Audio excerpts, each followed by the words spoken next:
Praise the Lord. இன்றைய ஜீவாப்பம் மத்தேயு 8ஆம் அதிகாரம் 2, 3, 4 வசனங்கள். அப்பொழுது குஷ்டரோகி ஒருவன் வந்து அவரை பணிந்து, ஆண்டவரே, உமக்கு சித்தமானால் என்னை சுத்தமாக்க உம்மால் ஆகும் என்றான்.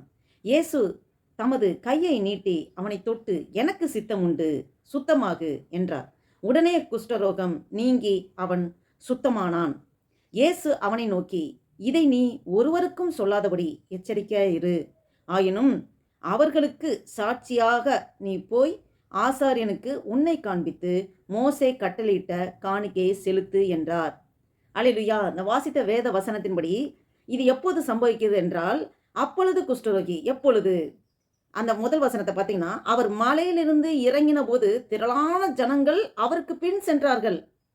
அப்பொழுது குஷ்டரோகி ஒருவன் வந்து அவரை பணிந்து. இப்போ நம்ம பார்க்குறோம், இந்த மலை பிரசங்கம் பார்த்தோம். 5ஆம் அதிகாரம், 6ஆம் அதிகாரம், 7ஆம் அதிகாரம் ஃபுல்லா மலை பிரசங்கம். ஆண்டவர் அநேக காரியங்களை போதிக்கிறார். அது போதித்து முடித்து மலையிலிருந்து இறங்கின போது திரளான ஜனங்கள் அவருக்கு பின் சென்றார்கள். அப்பொழுது ஒரு குஷ்டரோகி அவரை பணிந்து, ஆண்டவரே, உமக்கு சித்தமானால் என்னை சுத்தமாக்க உம்மாலாகும்.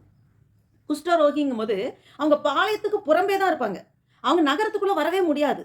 அப்ப இவங்க மலையிலேருந்து இறங்கின போது, அது ஒரு மலைங்கிறது ஒரு அவுட்டர்ல தான் இருக்கும். மலை ஊருக்குள்ள அப்படி இருக்காது. அப்ப அவுட்டர்ல ஒரு மலை மேல இருந்து இறங்கி வரும்போது திரளான ஜனங்கள் அங்க இருக்கும்போது, அந்த இடத்துல புறத்தே அந்த நகரத்துக்கு புறமே வைக்கப்பட்ட குஷ்டரோகி, இவ்வளவு திரளான கூட்டம், யார் வராங்க? இயேசு கிறிஸ்து வராரா? ஓடி போய் அவரால் எல்லாம் கூடன்னு அவன் முழுமையா நம்பினான், முழுமையா விசுவாசிச்சான். அவன் சொல்றான், ஆண்டவரே, உமக்கு சித்தமானால் என்னை சுத்தமாக்க உம்மால் ஆகும். அவன் இதை சொல்றதுக்கு முன்னாடி என்ன செய்றான்? அப்பொழுது குஷ்டரோகி ஒருவன் அவரை பணிந்து, ஆண்டவரை ஒர்ஷிப் பண்றான், துதிக்கிறான். பணிந்து ஆண்டவருக்கு ஒர்ஷிப், துதி செலுத்தும் போது, அதே போல நம்ம வாழ்க்கையிலும் ஏதாவது ஒரு காரியங்கள் தடைபட்டிருக்கா, நடக்க தாமதிக்குதா, ஒன்றுக்கும் கவலைப்படாமல் ஆண்டவருக்கு முதல்ல நன்றி சொல்லி துதி செலுத்தும் போது, அவரை ஒர்ஷிப் பண்ணும்போது காரியங்கள் கைகூடி வரும். அதுதான் இந்த குஷ்டரோகி பண்ணா. அப்பொழுது குஷ்டரோகி ஒருவன் வந்து அவரை பணிந்து, ஆண்டவரே, உமக்கு சித்தமானால் என்னை சுத்தமாக்க உம்மால் ஆகும் என்றான். எப்படி இப்படி சொல்ல முடிந்தது? விசுவாசம். இயேசுவால் எல்லாம் கூடும் என்று அந்த குஷ்டரோகி விசுவாசித்தான். நம்மளோட வாழ்க்கையிலும் கிறிஸ்தவர்களாகிய நாம் முழுமையாக விசுவாசத்தில் இருக்க வேண்டும். நாம் ஜெபிக்கிறோம், வேதத்தை வாசிக்கிறோம், அனுதினமா ஆண்டவர் நாமத்தை வாயிலே உச்சரிக்கிறோம், நாம் ஜெபமும் செய்கிறோம். அதே சமயம் அவ்விசுவாசம் நம்மளோடு இருக்கிறது. ஜெபம் செய்துவிட்டு, இது கை கூடுமா என்னன்னு தெரியல, ஆண்டவருக்கு தான் தெரியும், சரி எது நடந்தால் பரவாயில்ல, இப்படி நம்ம வந்து ப்ளஸ் ஆர் மைனஸ் இப்படி யோசிச்சுட்டு இருப்போம். இல்லை, 100% விசுவாசத்தை ஆண்டவர் எதிர்பார்க்கிறார். விசுவாசம் தான் நம்ம வாழ்க்கையில், கிறிஸ்தவ வாழ்க்கையில் மிக மிக முக்கியமான ஒன்று. இந்த விசுவாசத்தை புடமிடுகிறதுக்கு தான் பிசாசு பலவாறு முயற்சி பண்ணுவான். அந்த பவுல் சொல்றாரு, நல்ல போராட்டத்தை போராடினேன், ஓட்டத்தை முடித்தேன், விசுவாசத்தை காத்துக்கொண்டேன். விசுவாசம் நம் வாழ்க்கையில் இன்றியமையாத ஒன்று. ஆண்டவர் மேல் முழு நம்பிக்கையாக விசுவாசம் வைக்க வேண்டும். அந்த விசுவாசமே, உங்கள் விசுவாசமே உலகத்தை ஜெயிக்கிற ஜெயம் என்று ஆண்டவர் சொல்லியிருக்கிறார். விசுவாசம் மிக மிக முக்கியமானது. அதிலே ஆண்டவர் சொல்லியிருக்கிறார், கடுகு விதையளவு விசுவாசம் இருந்தால் இந்த மலையை பார்த்து பெயர்ந்து அப்பாலே போகும் என்றால் போகும். அப்ப கடுகு விதையளவு விசுவாசம் ஆண்டவர் சொல்றது. அந்த விசுவாசம் நமக்கு இருக்கணும்னு. அந்த விசுவாசத்தினால தான் யோசுவா சூரியனை பார்த்து சூரியனை கிபியோன் மேலும் சந்திரனை அயலோன் மேலும் தரித்து நிற்க செய்தார். அந்த விசுவாசம் நம்மளோட. இப்ப வந்து மோசே கிட்ட ஆண்டவர் சொல்ல, அந்த கண்மலையை பார்த்து 2 அடி தண்ணீர் வரும்னா அவன் விசுவாசிச்சான். கண்மலையில போய் அடிச்சா தண்ணீர் வருமா? ஆண்டவர் ஏதோ சொல்லிட்டு இருக்காரு, எங்க தண்ணீர் வரும் அப்படின்னு அவன் அவிசுவாசமா இல்ல, விசுவாசிச்சான். அதுபடி வந்துச்சு. அதாவது நீங்க ஆண்டவர் சொல்றாரு, இருக்கிறவர்களை, அதாவது இல்லாதவர்களை இருக்கிற போல அழைக்கிற தேவன், வவாந்திர வழிகளை உண்டாக்குகிற தேவன், வறண்ட நிலத்தில் நீரூற்றுகளை உண்டாக்கிற தேவன். அது இவருக்கு லேசான காரியம். ஆண்டவரால் கூடாத காரியம் ஒன்றுமில்லை. சகலத்தையும் உருவாக்கினவர், அவரால் எல்லாம் கூடும் என்று முழுமையாக முழு நம்பிக்கையோடு நிச்சயத்தோடு நாம் விசுவாசிக்கும் போது காரியம் ஜெயமாக கைகூடி வரும். தாமதமாக இருக்கிறதா காரியங்கள்? உங்களுக்கு ஏதாவது வேலை கிடைக்காம தாமதமாக இருக்கிறதா? இல்லை கடன் பிரச்சனையில் நீங்க தவிக்கிறீர்களா? ஆண்டவரால் எல்லாம் கூடும். முழுமையாக விசுவாசித்தால் ஜெயத்தை பெற்றுக்கொள்வோம். இந்த குஷ்டரோகி, ஆண்டவரே, உமக்கு சித்தமானால் என்னை சுத்தமாக்க உம்மால் ஆகும் என்றான்.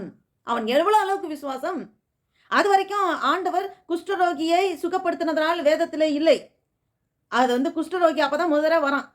அப்ப இயேசு தமது கையை நீட்டி அவனை தொட்டு, குஷ்டரோகி யாரும் தொட மாட்டாங்க. பாலத்துக்கு புறமே விலக்கி வச்சிருவாங்க.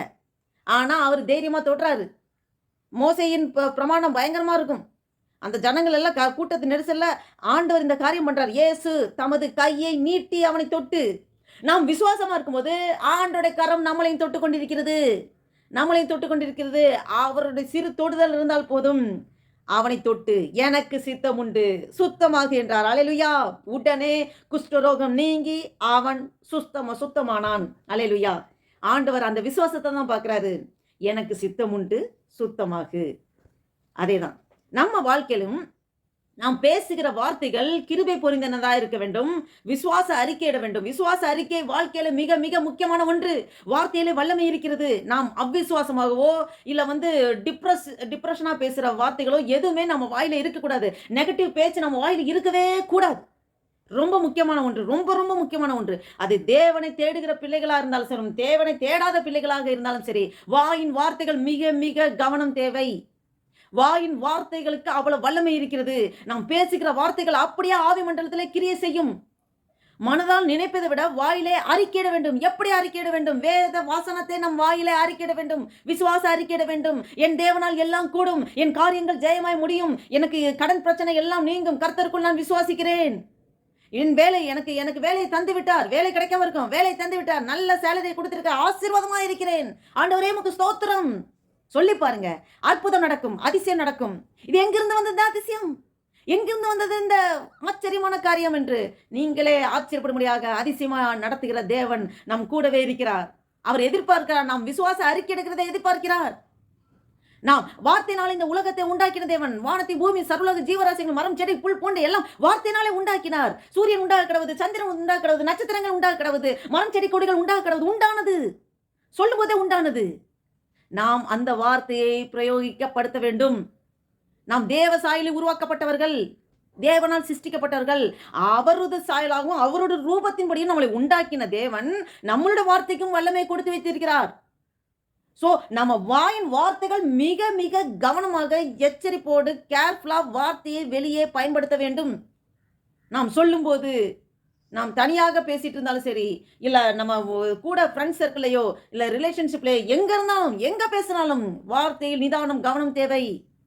அவ்விசுவாசமான வார்த்தைகள் நம் வாயிலிருந்தே புறப்படவே கூடாது. அல்லேலூயா. இந்த அவன் அறிக்கையிட்டான். குஷ்டரோகி அறிக்கையிட்டான். ஆண்டவரே உமக்கு சித்தமானால் என்னை சுத்தமாக்க உம்மால் ஆகும். விசுவாச அறிக்கை அதுபடியே ஆனது. ஆண்டவர் சொல்றார் எனக்கு சித்தம் உண்டு சுத்தமாக என்றார். உடனே குஷ்டரோகம் நீங்கி அவன் சுத்தமானான். அதே போல நம்மளும் சரீரத்திலே டாக்டர்ஸ் என்ன வேணா சொல்லலாம். என்ன வேணா ரிப்போர்ட், மெடிக்கல் ரிப்போர்ட் என்ன வேணா இருக்கட்டும்.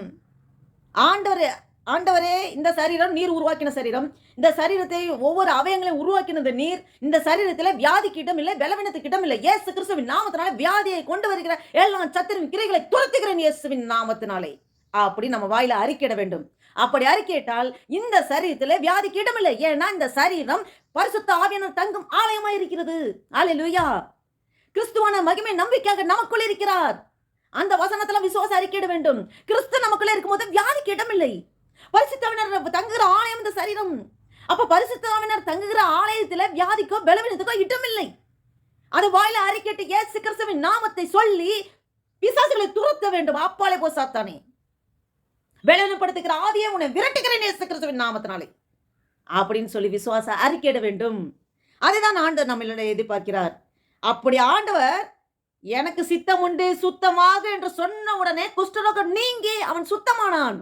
அதே வல்லமை நமக்கு கொடுத்து வைத்திருக்கிறார் ஆண்டவர். இதை விட அதிகமாகவும் நமக்கு தந்திருக்கிறார்.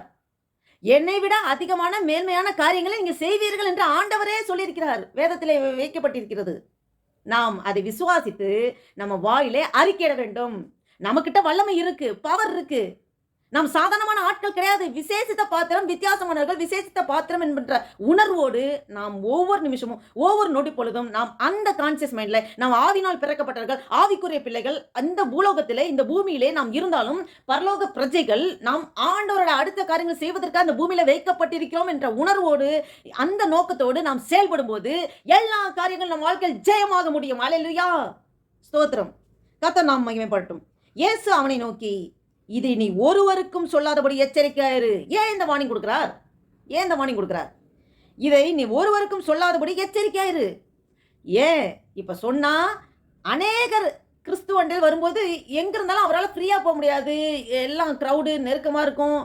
அவர் அந்த ஒரு இதில் தான் இதை நீ ஒருவருக்கும் சொல்லாதபடி எச்சரிக்கையாயிரு. அவர் இந்த பப்ளிசிட்டி பண்ணி விரும்பல. சில பேர் நான் இந்த ஊழியம் பண்ணுறேன், அது பண்ணுறேன், சுகமளிக்க வரோம், இந்த இது அற்புதம் நடக்கும், என்னமோ அவங்களே அவங்களுடைய ஊழியத்தின் காரியங்களே பப்ளிசிட்டி பண்ணி பெருமைப்படுத்தி கிறிஸ்துவ உயர்த்தாதபடி தன்னை உயர்த்துக்கிறதா இருக்காங்க. அப்படி இருக்கக்கூடாது. இப்போ நான் இந்த ஊழியம் செஞ்சுட்டு இருக்கேன், நான் கிடையாது, நான் இல்லை, கிறிஸ்து எனக்குள்ளே இருக்காரு, பரிசுத்தாவின தங்குற ஆலயம். இந்த ஒரு வேதத்தில் ஒரு காரியம் சொல்லப்பட்டிருக்கு, நம்ம சரீரமே நமக்கு சொந்தம் இல்லைன்னு சொல்லப்பட்டிருக்கு. நம்ம சரீரமே நமக்கு சொந்தம் இல்லை, அது ஆண்டோட சரீரம், அவர் எடுத்து பயன்படுத்துறாரு. நம்ம அவரோட செயல்களை செய்யறது ஒரு செய்கிற கருவி, ஒரு இன்ஸ்ட்ருமெண்ட், அவ்வளோதான். அவர் ஆசையும் நமக்குள்ள அவர் தான் கொடுக்குறாரு, அதை செயல்படுத்துறதும் தேவன் தான். நம்ம சும்மா டம்மி பீஸ் தான், ஒன்றுமே கிடையாது. எனக்குள்ள இருந்து அவர் நடப்பிக்கிறார், நம்ம ஒப்பு கொடுக்குறோம், அவ்வளோதான். நம்ம ஆவி ஆத்மா சரீரம் முழுவதும் ஆண்டவரே உங்களுக்கு சொந்தம், என்னை கொண்டு என்ன செய்ய சித்தம் வைத்திருக்கிறோம், சித்தப்படி நடத்துங்க. ஏசப்பா மேல அன்பின் நெருக்குதல் ஏவுதல்னால நம்ம செய்யறோம்.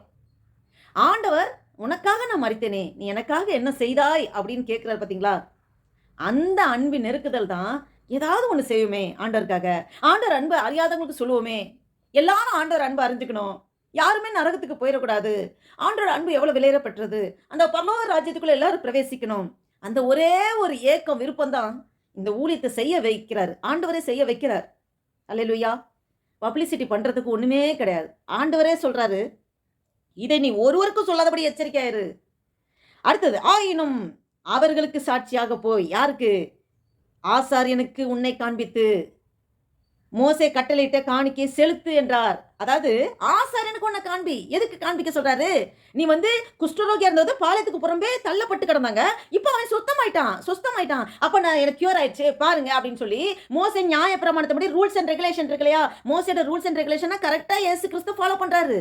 அவர் நியாய பிரமாணத்தை அழிப்பதற்கல்ல நிறைவேற்றுவதற்கே வந்தேன் இருக்காரு. நியாய பிரமாணத்தை மோசைக்கு கொடுத்தது தேவன் தான்.